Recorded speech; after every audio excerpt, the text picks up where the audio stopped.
Donc nous commençons avec la leçon de ce sabbat. Donc je répète, je me lèverai, c'est le thème de la leçon de cette semaine, leçon numéro 6 qui va du 3 au 9 février. Dans ce sabbat après-midi, il faut tout d'abord qu'on puisse attirer l'attention sur le verset mémorisé. À cause de l'oppression des affligés, à cause du gémissement des pauvres, maintenant je me lèverai, dit l'Éternel, je mettrai en sûreté celui contre qui on souffle.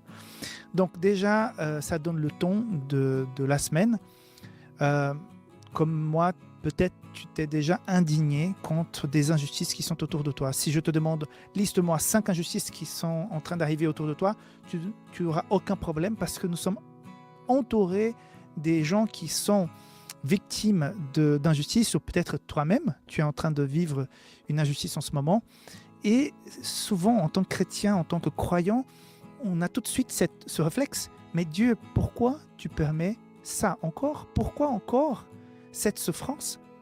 Et on est un peu indigné, un, par l'injustice, et deux, à quelque part, on peut même, entre guillemets, se fâcher contre Dieu qui prend du temps à réagir.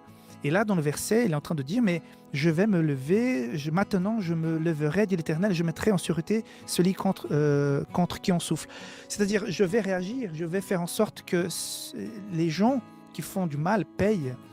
Mais quand est-ce que ça va se passer? Comment ça va se passer? Ça, c'est autre chose qu'on va voir au fur et à mesure. Donc, les premiers points que je retire de ce sabbat après-midi, les premières réflexions, c'est que le psaume dénonce l'oppression et appelle à la justice. Donc les psaumes, souvent, sont vus comme des poésies, juste des paroles de chant, et c'est vrai. Par contre, imaginez l'inspiration qu'avait donc, par exemple, David, qui est un grand auteur des psaumes, avait pour pouvoir écrire. Imagine un seul instant toutes les difficultés par lesquelles il a passé. Quand il était rejeté, quand il était persécuté, quand il était injustement accusé, quand il était coupable, quand il se sentait coupable, quand il demandait pardon à Dieu. Donc, tous ces psaumes, c'est vrai, ce sont des paroles, des chants, des poésies, quelque part, mais c'est l'inspiration de Dieu qui a aidé ces auteurs à nous écrire donc ces chants, ces paroles. Il y a même des prophéties qui annoncent la venue du Messie dans les psaumes. Et pourtant, ce sont des paroles des chants. Donc là, quand l'auteur parle que Dieu va se lever, que Dieu va réagir, que Dieu va finalement se manifester, c'est parce que Dieu l'a inspiré pour dire, écoute, je sais, tu souffres, mais je vais agir. Donc, les psaumes dénoncent l'oppression et appellent à la justice parce que les auteurs, ils étaient là, ils étaient affamés de cette justice. Et Dieu est en train de dire et de répondre à leurs demandes. Donc, c'est vrai qu'avant d'arriver à cette réponse de Dieu, on retrouve énormément d'indignation, des questions qui sont posées à Dieu, des invitations à que Dieu puisse agir. Deuxième point, Dieu retient sa colère. Pourquoi? Parce qu'il désire le repentir des pécheurs. Donc, dans ce sabbat après-midi, je relève encore une fois ce point que nous connaissons tous. C'est vrai que si Dieu revenait aujourd'hui, si Dieu appliquait le jugement à cet instant précis sur toute l'humanité, combien de personnes auraient loupé, raté la possibilité de le connaître et d'avoir sa conversion, sa transformation? C'est vrai, on pourrait pousser ça à l'infini, mais à savoir que la patience de Dieu n'est pas notre patience, son temps n'est pas notre temps. Il y a toujours cet amour profond de Dieu pour des gens que nous, humainement parlant, on n'aurait pas d'amour pour ces personnes. Mais voilà, Dieu aime, son essence, c'est l'amour. Donc, il voit encore les possibilités. Rappelle-toi, pendant 3 ans et demi, il avait un traite avec lui. Et Dieu, pourtant, ne l'a pas chassé, ne l'a pas mis dehors, ne l'a pas pointé du doigt. Il a essayé jusqu'à la dernière occasion, pendant le repas, de faire en sorte qu'il puisse changer d'avis. Et c'est malheureusement pas arrivé comme ça, mais personne ne pourra dire que Jésus a été impatient, il n'a pas tout fait pour Judas. Donc la même chose pour nous. Imagine-toi que nous aussi, Dieu a eu patience avec nous. Si tu vis aujourd'hui, c'est parce que le monde existait encore et tu as pu naître et donc tu as pu l'occasion de connaître le Christ, son message, le salut en Dieu. Donc voilà, la patience de Dieu nous dépasse, mais elle est là. Et, et pour nous, parfois, ça nous agace parce qu'on voudrait que l'injustice, que la mort, toutes les choses qui sont mauvaises dans cette existence puissent s'arrêter au plus vite possible. Troisième point, le jugement divin apportera délivrance et destruction des méchants. Donc, il y a un jugement qui est annoncé. Le jugement va arriver. Tout ce qui est mauvais sera détruit. Tout ce qui est péché, et malheureusement toutes les personnes qui sont attachées, parce que Dieu ne vient pas détruire l'être humain, Dieu viendra juger et détruire le péché. Mais si tu es agrippé, on dit, hein, si tu es attaché, si tu es, on va dire, absorbé par le péché sera détruit et celui qui a choisi de s'imbiber de ce péché aura aussi sa fin. Donc, euh, oui, Dieu est patient, ça prend du temps, mais son jugement viendra. On ne sait pas ni le jour ni l'heure, mais il viendra. Et quatrième point, la confiance en Dieu persiste malgré l'attente de son timing.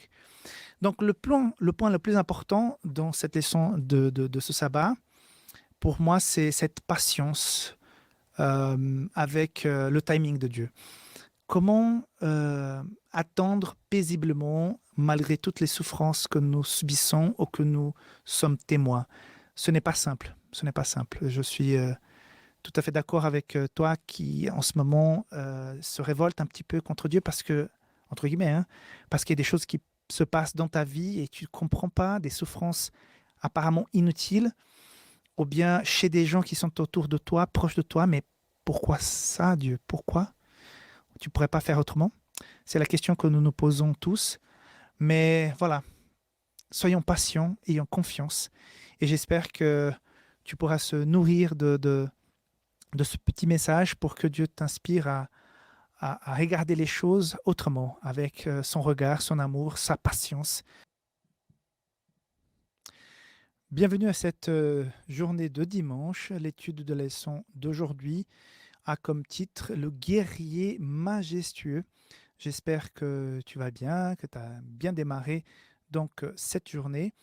Je voudrais avant toute chose te demander de t'abonner à cette chaîne pour que tu puisses recevoir de façon quotidienne la leçon de l'école du sabbat ou bien rentrer dans la communauté Safélis français. Vous êtes déjà presque 1 millier de personnes à faire partie de cette communauté. Ça me réjouit énormément. Donc là, tu reçois les liens, les codes promotionnels et les contenus que nous publions. Et puis, n'oublie pas de partager donc ce contenu avec tes amis. Donc, la leçon d'aujourd'hui nous amène à des réflexions assez profondes concernant le rôle de Dieu face à toute cette injustice que nous vivons, rôle décrit dans les psaumes. Donc, le premier point que je voudrais relever dans la leçon d'aujourd'hui, c'est celui-ci. Les psaumes exaltent Dieu comme puissant défenseur contre le mal. Qu'est-ce que cela veut dire? Notre défenseur, c'est Dieu. La puissance, la capacité de anéantir le mal et l'injustice, c'est Dieu. La certitude que ce sera fait et bien fait, ça vient de Dieu.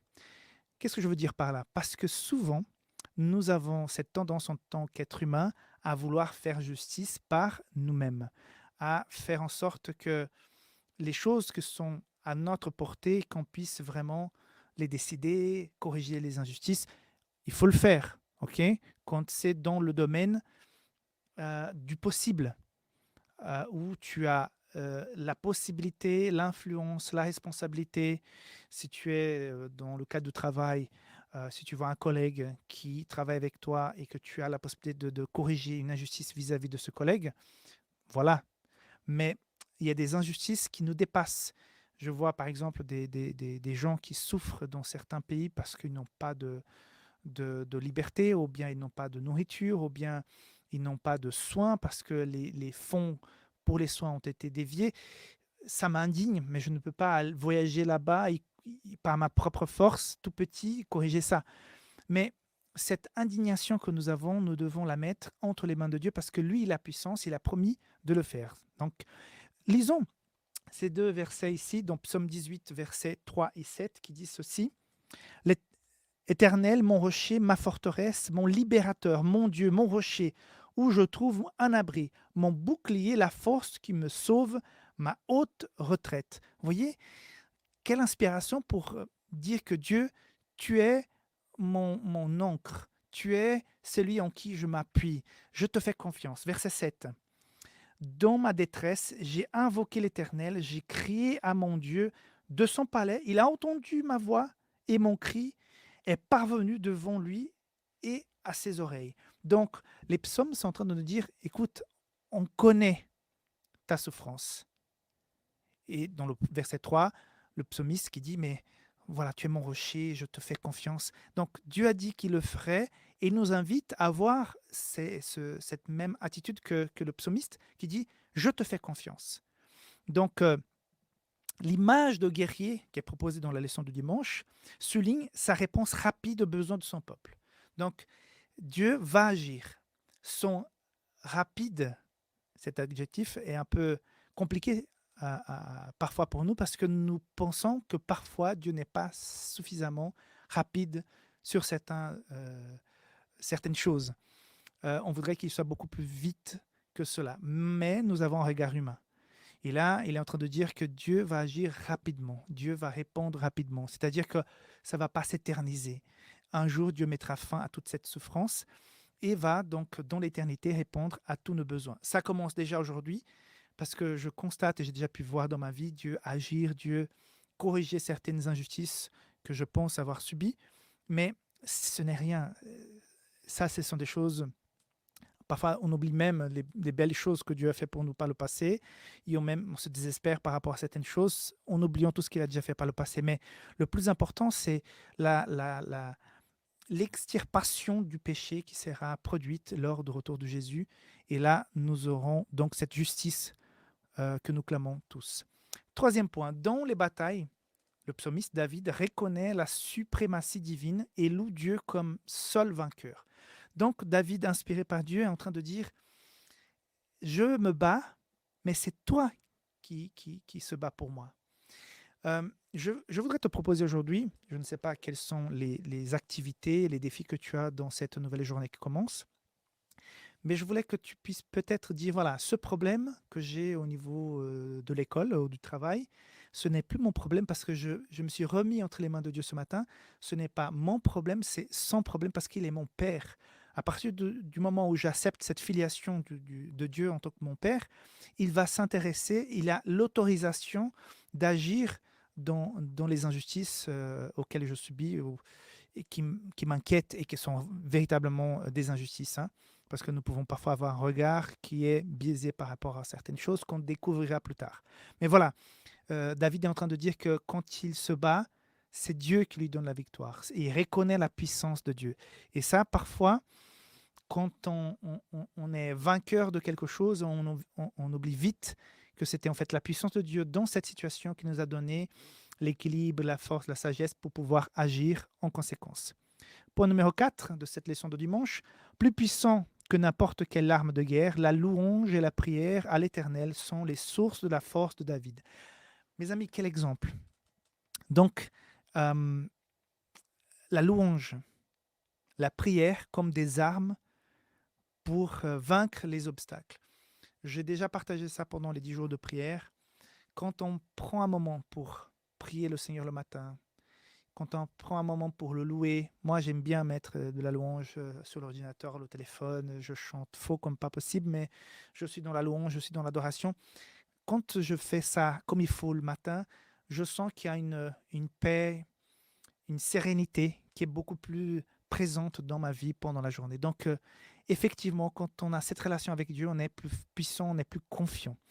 Voilà les points que je voudrais partager avec vous par rapport à cette leçon de ce dimanche. Bienvenue à cette leçon du lundi. J'espère que cette journée sera une bénédiction pour toi, que tu puisses sentir la présence de Dieu à côté de toi. Le thème aujourd'hui, c'est justice aux opprimés. dans cette 6e semaine de la leçon de l'école de sabbat de ce trimestre, premier trimestre 2024, qui aborde donc les psaumes.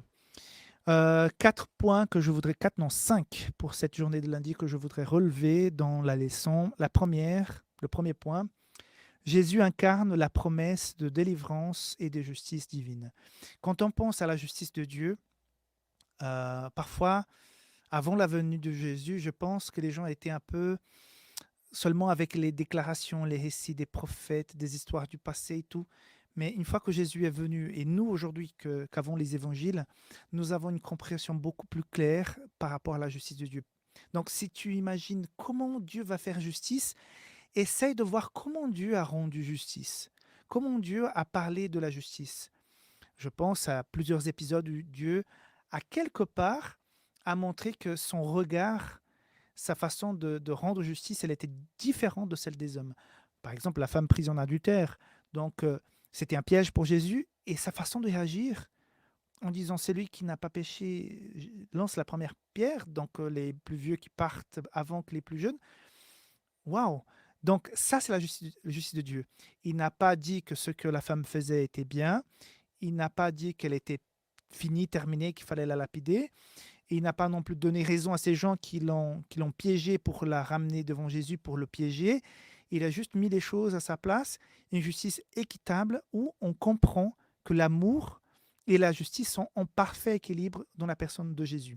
Donc, si tu veux savoir davantage sur la justice de Dieu, regardons comment Jésus s'est comporté, comment Jésus a agi, pas comporté, hein, c'est pas joli, mais comment Jésus a agi face aux gens qui étaient donc injustement attaqués ou souffrants. Hein.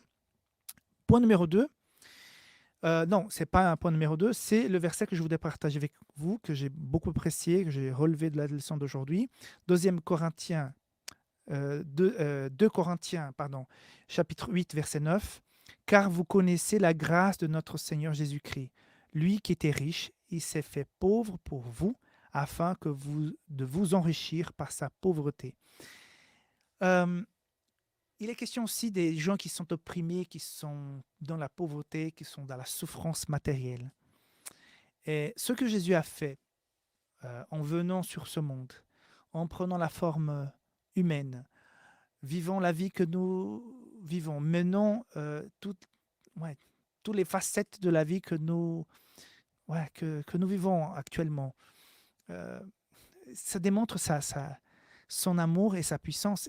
Même en étant tout puissant, il va se dépouiller de cette puissance, mais il va avoir une puissance d'esprit quand même, pour pouvoir se mettre à notre place, pour vivre tout petit, tout petit, tout petit, et même subir des injustices que peut-être toi et moi que sommes là, nous n'avons jamais vécu ça. Est-ce que tu as déjà été accusé, nu, battu devant un grand public pour des choses que tu n'as pas faites? Est-ce que tu as déjà été trahi, jugé injustement, abandonné par les personnes qui étaient censées être à côté de toi, qui disaient t'aimer? Jésus a subi des choses terribles. Je suis sûr que d'autres personnes ont vécu des choses autant difficiles et fortes, mais dans des pays civilisés où il y a une certaine confort, protection et tout ça, la majorité des gens vivent convenablement. Nous n'avons pas passé par des choses comme ça. Jésus étant créateur, Dieu de toutes choses, notre sauveur, notre Père, il vient à notre niveau, il vit ça. Ça, c'est une preuve qu'il ressent, il comprend la souffrance. Il sait comment ça fait mal. Il sait la douleur qui parfois, même si tu souffres en ce moment par rapport à un problème de santé, dans la famille, au travail, Dieu comprend, Jésus comprend parce qu'il était là. Donc, sache que ce Dieu que nous adorons, il comprend ce que tu vis, tu subis en ce moment. Ok? Deuxième point, les psaumes démontrent l'attention et la justice de Dieu envers les vulnérables. Donc, Dieu s'intéresse aux vulnérables. Il va agir par rapport aux vulnérables. Il va défendre, il défend les vulnérables. Sauf que notre temps n'est pas son temps, comme j'ai déjà dit dans la leçon du sabbat. Hein. Troisième point que je voudrais souligner, il souligne la compassion universelle de Dieu envers l'humanité souffrance. Dieu s'intéresse à toi, à ta réalité, à ta souffrance, mais Dieu s'intéresse aussi à tout ce qui se passe dans toute l'humanité. Dieu a un plan particulier vis-à-vis de toi, mais Dieu a aussi un plan universel. On pourrait dire personnel, mondial au niveau de ce monde et universel par rapport à l'univers et toutes les créatures.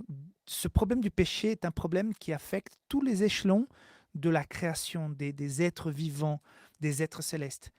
Dieu est attentif à tout ça, il mettra fin. Donc, toute cette souffrance que tu vois de l'autre bout du monde, tu peux rien faire. Dieu va en prendre soin, Dieu va rendre justice, parce que la vraie vie, c'est la vie éternelle que Dieu a réservée pour chacun d'entre nous. Ce n'est pas celle-ci. Donc, sachons faire confiance. Dieu va agir, il va faire ce qui est juste. Quatrième point, la prise en charge des démunis témoigne de la fidélité du peuple. Donc, euh, quand le peuple de Dieu revenait, cherchait davantage Dieu, c'est comme s'ils donnaient l'autorisation pour que Dieu puisse agir dans leur vie. Donc, quand nous approchons euh, de Dieu, quand nous clamons, nous disons Seigneur, je ne peux plus, c'est toi qui dois agir, on peut constater que par diverses manières, par des personnes, par des circonstances, par la nature, je ne sais pas par quel autre moyen, la manifestation de Dieu. Donc, toutes ces personnes qui clament dans les psaumes, dans la parole de Dieu, aujourd'hui, au toi-même, j'ai déjà vécu des moments où j'ai clamé Dieu, Dieu, en disant Dieu, je ne peux plus, ça ne va pas. Et j'ai pu sentir après, waouh, je constate que Dieu a écouté ma requête et il a agi dans ce problème, dans cette partie-là qui était vraiment douloureuse pour moi. Il a agi. Donc, Dieu dit, fais-moi confiance, je prends charge de cette souffrance.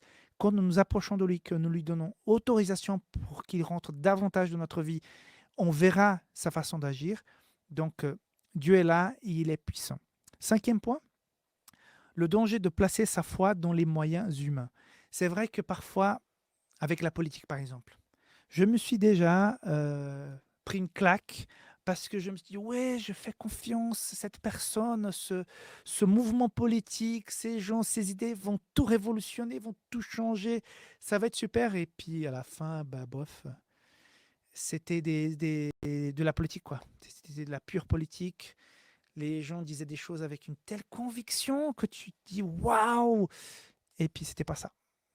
C'est parce que l'humain que tu es, que je suis, que nous sommes tous, peut parfois avoir des bonnes intentions, mais ils vont peut-être le dire de façon exagérée, sans avoir les moyens, et après, peut-être ils croient ça au départ, et après, ils changent d'avis parce que d'autres intérêts passent en premier.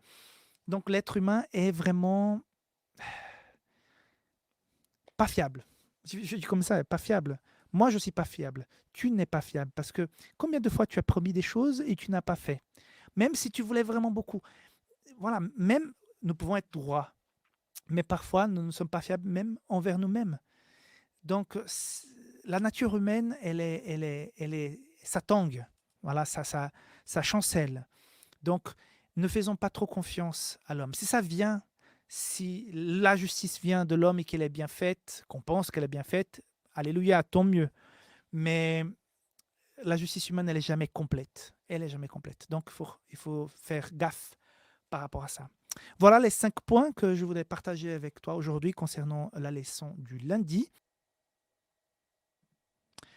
Bienvenue à la leçon de ce mardi, une leçon dont le titre est le suivant. Jusqu'à quand jugerez-vous avec iniquité? Donc, qui s'adresse aux personnes qui jugeaient à l'époque où l'auteur a rédigé ce psaume. Donc, on va se centrer sur le psaume 82 aujourd'hui. Mais avant de démarrer, je voudrais te souhaiter une belle journée avec l'aide de Dieu, que tu puisses vivre cette journée avec paix, sérénité, confiance. Et voilà, que le Saint-Esprit puisse t'accompagner et t'aider dans toutes les démarches que tu entreprends dans cette journée. Je voudrais donc commencer par la lecture du psaume 82, qui est un psaume puissant. Mes amis, quel beau psaume. Il dit ceci, psaume d'Asaph. Dieu se tient dans l'assemblée de Dieu. Il juge au milieu des dieux. Jusqu'à quand jugerez-vous avec iniquité, qui est donc le titre de la leçon, hein? Et aurez-vous égard à la personne des méchants? Rendez justice aux faibles et à l'orphelin. Faites droit aux malheureux et aux pauvres. Sauvez le misérable et l'indigent. Délivrez-les de la main des méchants. Ils n'ont ni savoir ni intelligence. Ils marchent dans les ténèbres. Tous les fondements de la terre sont ébranlés. J'avais dit, vous êtes des dieux. Vous êtes tous des fils du Très-Haut. Cependant, vous mourrez comme des hommes.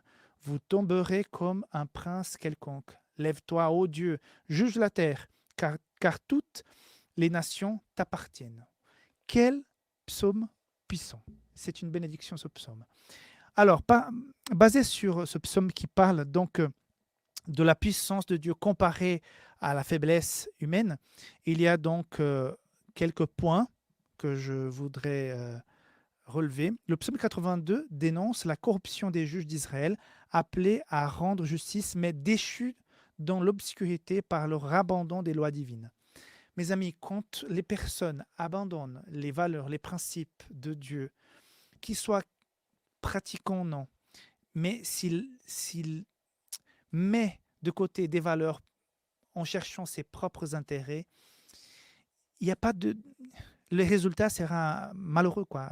Il y aura malheur tôt ou tard dans ce qu'il fait, parce que quand je dis malheur, je dis injustice, je dis préjudice, je dis perte de temps, d'opportunité, euh, non-croissance, non-développement, parce que la justice de Dieu, la présence de Dieu, les valeurs de Dieu font en sorte que les choses grandissent, que les choses évoluent, qu'il y ait harmonie entre les personnes. Mais déjà, le psalmiste, Asaph est en train d'attaquer et de dire non, ce que vous faites n'est pas bien parce que vous ne rendez pas justice, vous n'êtes pas équitable, vous bénéficiez le méchant et vous écartez les justes, quoi, les pauvres, ceux qui sont dans la souffrance. Donc, est-ce qu'à quelque part, si tu as une certaine responsabilité, parfois, si tu laisses un peu cette connexion avec Dieu, est-ce que dans tes actions, dans ta façon de faire, de diriger, de parler, tu te rends compte que parfois tu peux être à côté de l'idéal de Dieu et blesser et créer des soucis là où il n'y en avait pas? Donc, c'est un rappel que ne fait aujourd'hui le psalmiste. Dieu est le seul souverain partageant sa gouvernance avec les dirigeants humains. La Bible nous demande de prier pour les dirigeants. Même si on n'est pas trop d'accord avec certains dirigeants dans certains pays, même peut-être dans le vôtre, la Bible nous dit il faut intercéder pour ces gens parce qu'ils ont un poste qui est très important où leurs décisions, leur influence affectent positivement ou négativement les gens. Donc on doit prier pour que le Saint-Esprit puisse les pousser davantage vers les valeurs de Dieu pour que ces personnes, au moment de prendre des décisions, ne cherchent pas ses propres intérêts, mais cherchent vraiment à faire le bien. Et enfin, à quelque part, c'est Dieu qui gouverne. Dieu a, quelque part, donné l'autorisation pour que ces gens puissent gouverner. Il a donné cette liberté aux uns et aux autres de choisir qui va leur diriger quand il y a démocratie, bien sûr. Mais le souverain de tout ça, c'est Dieu parce que tout ce que nous vivons ici, c'est passager, ça va finir bientôt. Et le vrai roi, le vrai dirigeant, le vrai gouverneur, ça sera Dieu. Donc, en attendant, sachant que lui, il est le gouverneur, mais il permet que l'être humain puisse agir, il laisse l'être humain subir les conséquences. Par exemple, l'autre jour, j'étais vraiment attristé de voir dans un pays où la gouvernance est mauvaise, à mon avis, elle est très mauvaise, une adolescente qui disait avant, j'étais un peu forte comme ça, j'avais une certaine corpulence, mais on a tellement peu à manger que moi et mes copines, toutes mes copines, on est devenues maigres. Et c'est vrai, et elle marchait même avec, euh, de façon assez posée, et elle disait, j'essaye de ne pas me bouger trop vite, de ne pas courir. On évite de jouer parce qu'après, on aura dépensé de l'énergie et le repas sera le même, la même quantité. Et on n'aura pas assez pour ça. Enfin, on n'en a déjà pas. Et je gère déjà euh, cette envie de manger, mais on en a pas assez. Quand j'ai vu ce témoignage, ça m'a pris par les tripes en disant, mais Seigneur, ce sont des gamins, quoi. Ils n'ont pas assez à manger parce que la politique en place est en train de détruire le pays. Mais voilà, c'est le choix des hommes, c'est le choix des uns et des autres qui ont mené à ça, ou peut-être c'est la corruption. Et Dieu nous invite à dire, écoute, Dieu gouverne tout. Pour l'instant, c'est l'être humain qui est en place, mais je vais bientôt m'occuper de ça. Parfois, c'est difficile d'attendre, mais Dieu nous invite à lui faire confiance. Hmm. Troisième point, ceux qui, malgré leur autorité, sont soumis aux lois divines seront jugés. Donc, toute personne qui a une responsabilité, qui a en charge la gouvernance de quelque chose, est responsable devant Dieu par rapport à ses agissements.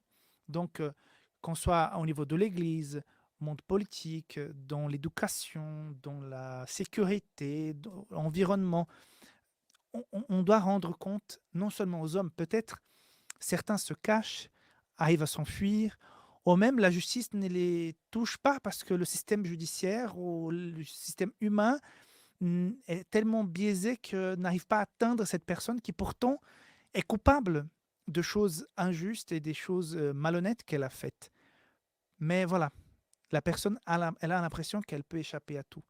Mais sachant que Dieu jugera toute personne qui a eu une responsabilité, bien sûr, chacun, même dans un poste de grande responsabilité, peut commettre des erreurs. Mais une chose, c'est de commettre et de reconnaître, demander pardon, essayer de faire de son mieux pour pouvoir réparer. Autre chose, c'est dire, bah, c'est comme ça, j'ai le pouvoir, j'ai l'autorité, les autres, je m'en fiche. Ça va pas. Dieu va réclamer justice à chacune de ces personnes. Quatrième point, aucun être humain n'est au-dessus de la loi de Dieu. Donc, Dieu a ses valeurs, Dieu a ses lois.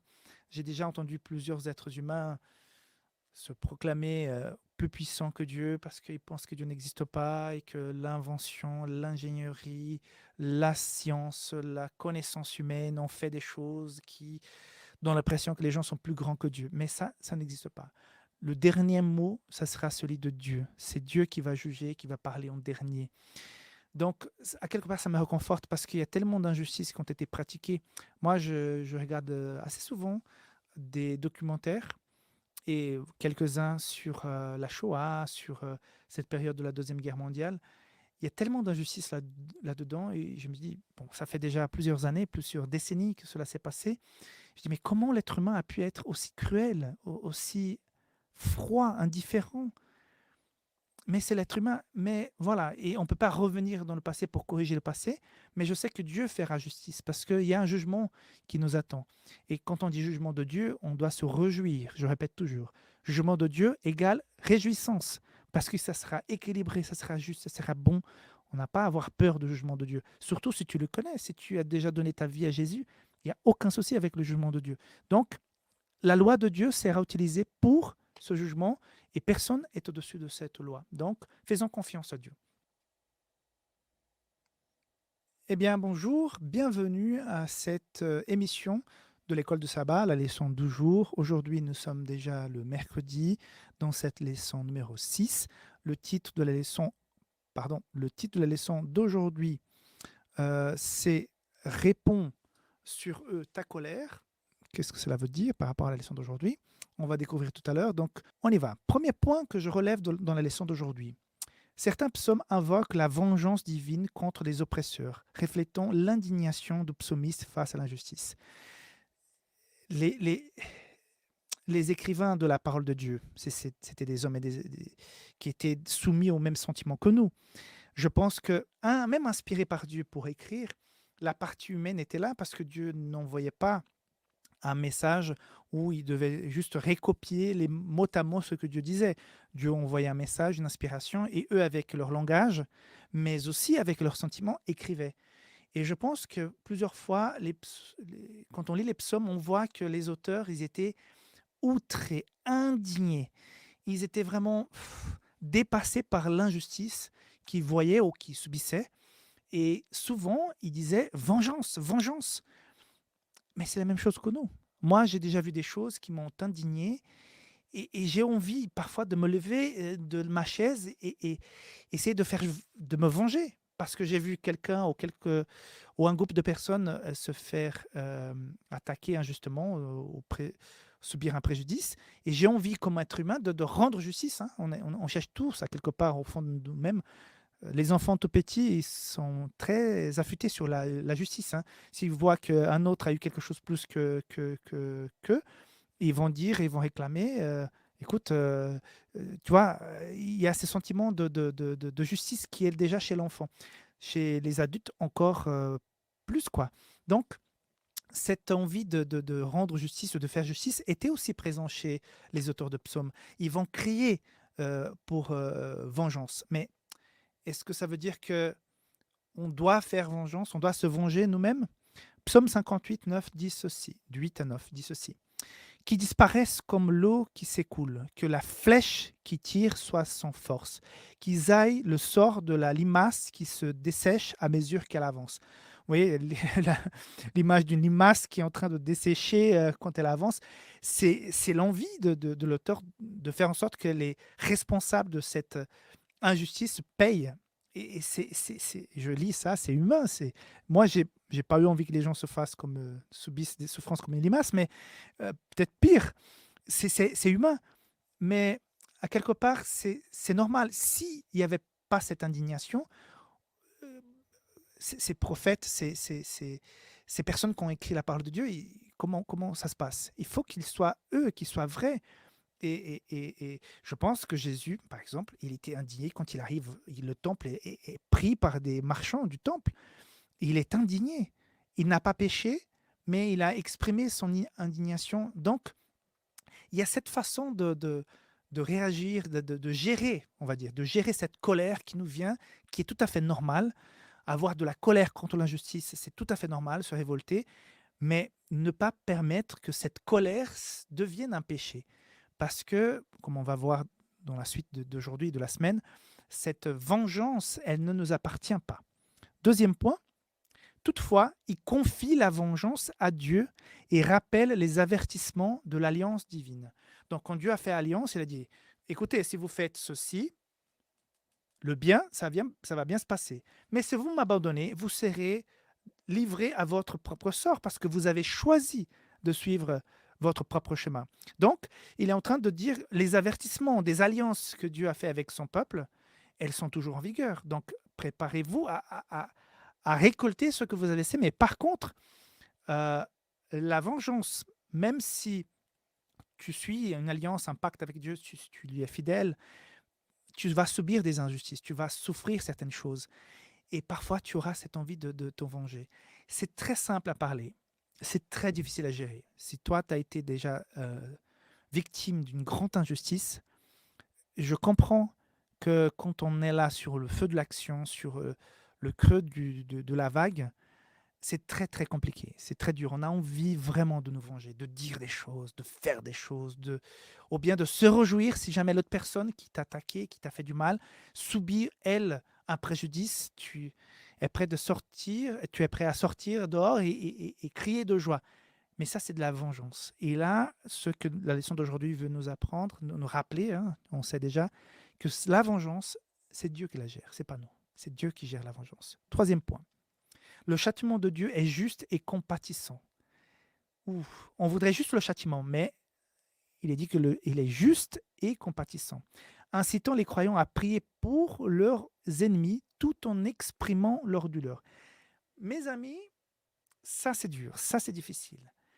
Donc Dieu souhaite que nous invite à que nous puissions, même dans la souffrance, dans l'indignation, prier Dieu pour dire, voilà, Seigneur, je souffre ça, ça, je ressens ça, ça et ça. Mais que tu puisses aider cette personne, vraiment que tu puisses changer son cœur. C'est pas une démarche simple, hein. Franchement, c'est pas vraiment simple. Mais c'est possible parce que Dieu est en train de nous inviter à faire. Et s'il est en train de nous inviter à faire, c'est que le Saint-Esprit a cette puissance et aura cette puissance si nous l'autorisions à l'appliquer, à la faire, si nous lui permettons de rentrer dans notre cœur. Il est tout à fait possible qu'on puisse pardonner. J'ai déjà vu des témoignages des gens qui ont pardonné des choses, mais impardonnables, humainement parlant, mais qui ont pu, avec l'aide de Dieu, pardonner. Et ça a un impact terrible parce que c'est ça qu'au fond nous touche. Ah, j'ai déjà vu une fois un témoignage, je crois que c'est d'un père qui a dit à un serial killer qui a tué sa fille parmi tant d'autres personnes, tout le monde a pu venir là-bas. Je crois que vous connaissez cette vidéo, c'est sur YouTube. Tout le monde vient lui dire les pires atrocités, qui souhaitent son mal, qui voudrait qu'il meure et tout ça. Et puis, je crois que c'est un père qui arrive et qui dit, mais voilà, Dieu a travaillé dans mon cœur, je te détestais avant, mais voilà, j'ai pu te pardonner et je te pardonne, reçois mon pardon. Et le gars, c'est là qui commence à pleurer. Finalement, quelqu'un a dit quelque chose qui l'a profondément touché parce que comment cette personne peut... Je crois que lui-même, il ne croyait pas que quelqu'un puisse lui pardonner. Et finalement, ce père lui a dit qu'il le pardonnait et ça a vraiment touché cette personne. Donc, vous pouvez chercher ça sur Internet, vous allez trouver. Voilà comme c'est possible. C'est difficile, c'est compliqué. Mais voilà, la vengeance, elle vient de Dieu. Et de notre côté, on peut s'indigner, on peut prier Dieu, lui raconter tout, mais lui dire, écoute, je mets aussi entre tes mains cette personne parce qu'elle ne sait pas ce qu'elle est en train de faire. OK? Quatrième point, les psaumes assurent que Dieu reconnaît la souffrance de ses enfants et promet la justice à venir. Voilà, les psaumes sont toujours en train de nous donner du courage. Et relève la tête et du courage, tu subis des choses difficiles, mais fais, fais confiance à Dieu. Aie patience, ça va bien se passer, ça va bien finir, un jour après l'autre. Aie confiance que Dieu va agir, il va faire sa part dans ce travail. Donc, aujourd'hui, donc, nous allons continuer à traiter sur le jugement de Dieu dans les psaumes. Aujourd'hui, le jugement de l'Éternel et le sanctuaire. Très intéressant. Avant de démarrer, je vous rappelle encore une fois, peut-être, de rejoindre notre communauté sur WhatsApp. Nous mettons le lien de cette vidéo sur WhatsApp. Comme ça, tu peux recevoir les liens rapidement sur ton téléphone. Tu n'as pas besoin de le chercher sur YouTube. Ça vient tous les matins, en plus des codes promotionnels et des articles et d'autres contenus que nous partageons sur la communauté.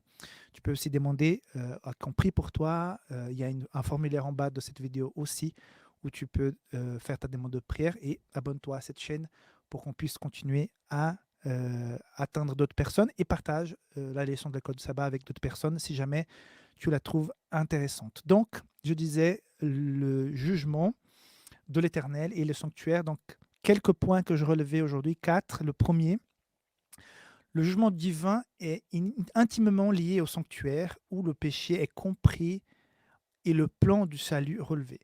On n'a pas le temps de voir le sanctuaire dans un petit résumé de la journée d'aujourd'hui, mais le sanctuaire, quand tu as le temps de l'étudier, de lire, de voir, souvent dans la Bible, surtout à Safédis, nous avons pratiquement dans toutes les Bibles d'études, le sanctuaire, le modèle, là où on va l'entrer, tout ça. Quand on étudie ça, on voit comment Dieu va juger l'être humain au moment du jugement dernier, jugement final, hein, par rapport au jugement qui était prononcé lors du sanctuaire. Comment les gens s'approchaient avec l'agneau, comment devait être l'agneau. L'agneau représentait le Christ. Le transfert de ses fautes sur la tête de l'agneau devant le sacrificateur. Après le sacrifice de cet agneau qui était innocent, qui n'a rien fait, qui était parfait, qui était tout blanc, tout à coup, ces taches de sang qui viennent sur lui, sa vie qui part, l'agneau qui ne dit rien. Hein. Vous savez, j'ai déjà vu malheureusement chez mon grand-père, quand on tuait des agneaux, ils ne disent rien.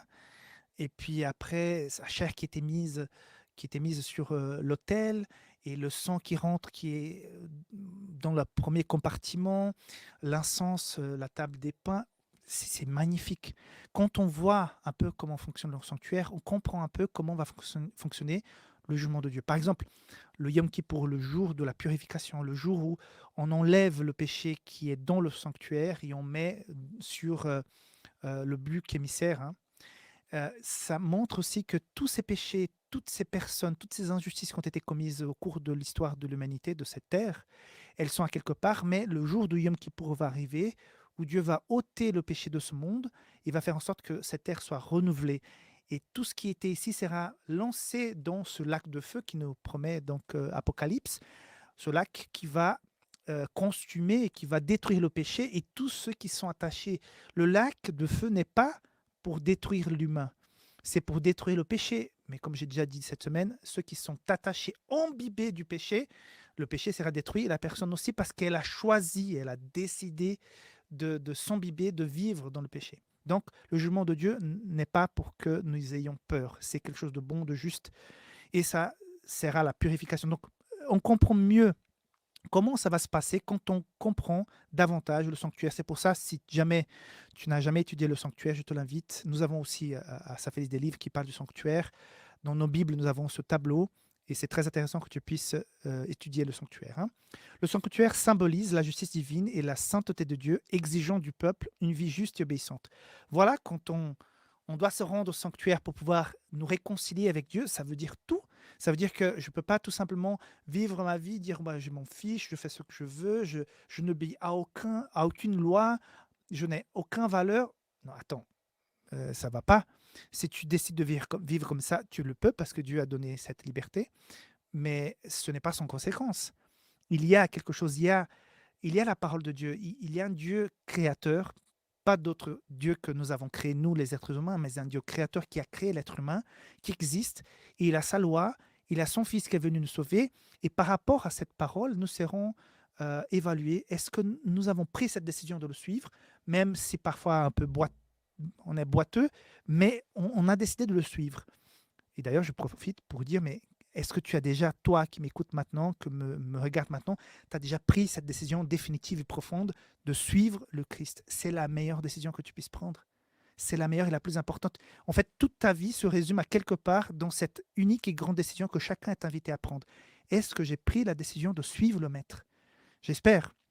Mais le sanctuaire nous explique que qu'on est invité à nous réconcilier avec ce Créateur, parce que nous sommes nés avec le péché, donc nous avons bien de cette réconciliation au moment de notre conversion, mais aussi de temps en temps, tu vois, de temps en temps, quand on ressentait ce besoin, on sentait la culpabilité, on allait vers le grand prêtre. Aujourd'hui, dans les églises chrétiennes, nous avons la Sainte Seine où on renoue une nouvelle connexion avec Dieu en disant, Seigneur, pardonne-moi mes péchés, renouvelle en moi cette confiance en toi, pardonne, purifie. Et ça, c'est beau. Le sanctuaire nous apprend, par les psaumes, l'importance et comment va fonctionner la justice de Dieu. Troisième point, il est le lieu du pardon et de la rétribution, soulignant la nécessité d'une conscience constante de la sainteté de Dieu. Dieu est saint. Le mot saint, ça veut dire séparé. Donc, tu peux faire ce que tu veux. Dieu donne cette liberté, mais il faut que tu aies cette conscience qu'il y a un Dieu. Et ce Dieu, il a ses valeurs. Il nous invite à vivre selon ses valeurs. Euh, et cette petite voix qui te parle dans ta tête, qui t'invite à le suivre, c'est le Saint-Esprit. Donc, euh, il nous invite à nous séparer de la contamination de ce monde, des choses qui paraissent tout à fait normales, que les gens même disent à l'école, ah, ça c'est tout à fait normal, ah, tu peux faire, ah, il faut tester, ah, il faut goûter, tes amis te le disent, tes collègues de travail te le disent, mais nous avons un Dieu, nous avons une parole, nous avons un Jésus qui est venu, le Messie, pour nous dire, voilà, voilà comme je vous propose de vivre, voilà mes valeurs, le sermon sur la montagne, quelle pépite, les miracles, les paraboles de Jésus, sa façon de vivre, la façon comme il a réagi à sa crucifixion, tout ça nous invite à vivre autrement, avec un autre regard. Et donc, ce que la leçon d'aujourd'hui nous invite à faire, c'est de dire que voilà, il y a un Dieu qui est saint, ça existe, et le respect à Dieu, ça existe. Et on devrait aussi l'appliquer à d'autres personnes, à d'autres circonstances. Il y a un respect au sacré, il y a un respect avec les personnes qui cherchent Dieu et qui se soumettent à lui. Donc, un point très intéressant de la leçon aujourd'hui. Quatrième et dernier point, le jugement divin aboutit au bien-être des justes et à la défaite des méchants, renforçant la certitude de l'arrivée du juge divin, Jésus-Christ. Donc, comme j'ai dit, je me répète, mais c'est très important, la justice de Dieu sera la meilleure chose qui puisse nous arriver. Dieu est bon et Dieu fera une très bonne justice et tout ce qui est mal sera détruit. Et alléluia, j'espère que ça arrivera bientôt. Par contre, certains ont peur de ce jugement. Il ne faut pas avoir peur. Et je pense que tout chrétien souhaite que le mal finisse. Est-ce que tu veux que la mort continue, que les maladies continuent, que les guerres continuent, que les famines, que la nature se déchaîne? Non, on ne veut pas ça. On veut que ça s'arrête. Eh bien, il faut souhaiter que Dieu puisse venir, qu'il puisse juger, qu'il puisse purifier et qu'il puisse renouveler cette terre. Il y a le millénaire, comme dit l'Apocalypse, où nous vivrons avec Dieu, mais après la vie éternelle totale, complète, bon, Il n'y a pas complet pour l'éternel, mais la vraie vie va se vivre dans une terre, celle que nous connaissons actuellement, mais complètement transformée, renouvelée. Et donc, il faut faire confiance à ce Dieu qui va faire ce travail. Donc, pour aller plus loin, je voudrais commencer par lire Romains 12, versets 18 à 21.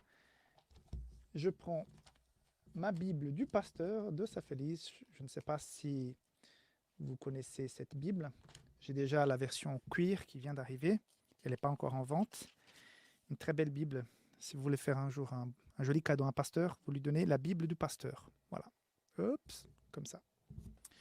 Donc, je disais 18-21. S'il est possible, autant que cela dépend de vous, soyez en paix avec tous les hommes. Verset 19. Ne vous vengez point vous-même, bien-aimés, mais laissez agir la colère. Car il est écrit, à moi la vengeance, à moi la rétribution, dit le Seigneur. Ah. Mais si ton ennemi a faim, donne-lui à manger. S'il a soif, donne-lui à boire. Car en agissant ainsi, ce sont des charbons ardents que tu amasseras sur sa tête. Ne te laisse pas vaincre par le mal, mais surmonte le mal par le bien. Mes amis, quelle invitation difficile. Dans cette leçon du vendredi, je voulais prendre, je pense que, à mon avis, le point principal de la leçon de cette semaine, mais celle de ne pas se venger et de même souhaiter le bien à celui qui t'a fait du mal. Donc, quelques points importants. Les psaumes dénoncent l'indifférence à l'injustice et refusent le mal, motivés par le désir de glorifier Dieu. Donc, soyons pas indifférents. Le jour où tu es indifférent à l'injustice, il y a quelque chose qui cloche. Quand on est touché par le Saint-Esprit, on sera touché par tout acte aux situations injustes. Ok. Et donc, et tout ça parce que nous avons été touchés par le Saint-Esprit. C'est tout à fait normal de se sentir comme ça. Deuxième point. Les psaumes encouragent à s'élever contre le mal et à attendre la venue complète du royaume de Dieu. Ils assurent la délivrance et les réconforts divins. C'est-à-dire que les psaumes relèvent la question, parlent de ça, mais ne nous invitent pas à faire vengeance nous-mêmes, à agir nous-mêmes, mais tout simplement à attendre et à désirer et à prier pour l'arrivée du royaume de Dieu et cette confiance que ça sera fini quand il reviendra. Troisième point, comme l'enseigne Jésus, les croyants peuvent trouver réconfort même dans les souffrances. Comme on a déjà dit dans d'autres prédications, certainement tu as déjà entendu ailleurs, Dieu ne va pas nous priver de passer par des situations difficiles, ne va pas empêcher que les situations difficiles arrivent. Tu seras parfois confronté, tu seras dans le feu de l'action, dans des problèmes, au cœur de la tourmente. Mais il a dit que pendant ce temps-là, si tu lui fais confiance, il sera avec toi. Donc, Isaïe, il y a des versets très beaux, quand tu seras dans les eaux, ils ne vont pas te submerger et tout ça. Donc, c'est-à-dire que la promesse de Dieu est de nous accompagner quand les choses sont dures et difficiles. Il sera là avec nous. Ça, c'est la promesse. Okay? Voilà les points principaux que je voulais relever de la leçon. Mais, comme j'ai dit au départ, j'ai lu certains commentaires, je me suis un petit peu documenté sur la vengeance. Et c'est pour ça que je voudrais te proposer ce guide, comment faire payer le méchant. Donc, quelqu'un a été injuste vis-à-vis de toi ou vis-à-vis de quelqu'un d'autre. Voilà comment faire payer le méchant. Donc, tout à l'heure, j'ai dit qu'il ne faut pas se venger. Donc, c'est vrai que je ne vais pas parler de vengeance, mais voilà, un petit tuto de comment faire payer le méchant. Première chose, le temps, tout seul, va faire. Donc, si tu interviens, si tu agis pour faire justice, ça va se compliquer aussi pour toi. Peut-être tu ne pourras pas régler le problème. Il y aura d'autres conséquences, mais quand certaines personnes sont injustes et que tu n'as pas le pouvoir, tu n'as pas la possibilité de faire pacifiquement la justice, ça te dépasse, c'est loin de toi ou tu n'as pas d'influence. Il faut garder confiance que le temps et les conséquences, les circonstances, lorsque leur plan maléfique échoue. Le mal, il trompe les gens. Les gens pensent que pendant un certain temps, ils sont malins, ils sont plus futés, ils sont en train de gagner la partie. Mais tant que la partie n'est pas finie, personne n'a gagné. Et tout simplement, en regardant les conséquences des agissements mauvais de certaines personnes, on voit que plus tard, ils finissent, pas tous, je suis d'accord, pas tous, ils finissent pour payer, et parfois très très cher. Donc, même quand tu interviens pas, sache que le temps fera aussi son travail. Deuxième manière de faire payer de, le méchant, comme j'ai dit, c'est lorsque Jésus reviendra. C'est-à-dire, c'est Jésus qui va faire la justice, c'est pas toi.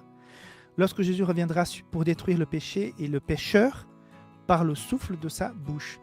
Jésus, je répète encore une fois, n'est pas venu pour détruire la personne. Il vient pour détruire le péché. Mais quand on est pécheur, on est attaché, quand on est imbibé, comme je dis, du péché, cette personne sera détruite aussi. Et tant mieux pour tout le monde, parce qu'une personne, imagine-toi une personne qui a toujours le mal dans son cœur, vivre dans l'éternité où tout est bon. Cette personne ne pourrait pas supporter ça, parce que le bien et le mal ne peuvent pas être ensemble. C'est quand on met la lumière dans une pièce obscure. Dès qu'on met la lumière, l'obscurité disparaît. Les deux ne peuvent pas être ensemble. Okay? Donc, laissons Dieu faire sa justice quand il revient. Alors, mais il y a une troisième manière de faire payer le méchant, et ça je trouve très intéressante. Lorsqu'il se convertit, lorsqu'il donne son cœur à Jésus, voyant l'amour et le pardon démontré par ceux qu'il a offensés, bien que rare, voilà, cela est possible. Donc, tu peux, entre guillemets, faire payer le méchant quand il découvre l'amour et la grâce de Dieu, et peut-être grâce à ton témoignage. Ça, c'est profond, ça, c'est puissant, c'est pas simple, mais c'est tout à fait possible. Quand la personne se convertit, je me souviens de ma conversion, je me dis, mais j'étais tellement bête par rapport à ça, par rapport à ceci, les choses que j'ai faites, que j'ai dites, que j'ai honte. Mais peut-être j'étais même dur, injuste envers quelqu'un, mais après ma conversion, je me suis rendu compte et j'avais honte de ça. Donc, à quelque part, tu peux lui faire payer, c'est-à-dire il va se rendre compte par lui-même qu'il était à côté de la plaque parce qu'il a rencontré Jésus. Il a vécu ce processus merveilleux de la conversion. Donc voilà, le résumé de cette semaine, les principaux points. Donc la vengeance ne nous appartient pas, la justice de Dieu, elle est bonne, elle va arriver, elle va être faite, elle est établie. Soyons patients, laissons Dieu gérer les choses, faisons-lui confiance, trouvons-nous cette paix que Dieu nous promet au cœur de la tourmente, parce qu'il est un Dieu puissant. Voilà mes amis, que Dieu puisse te bénir. C'est une journée spéciale, préparation pour le sabbat, que tu puisses, soit seul, en famille, te préparer pour recevoir ce jour, pour le partager donc avec d'autres personnes, éventuellement à l'église, et que Dieu puisse vraiment être à tes côtés. Voilà, que Dieu te garde, et nous, on se retrouve la semaine prochaine pour la leçon numéro 7 de ce trimestre 1er 2024 qui traite sur le psaume. Bye bye.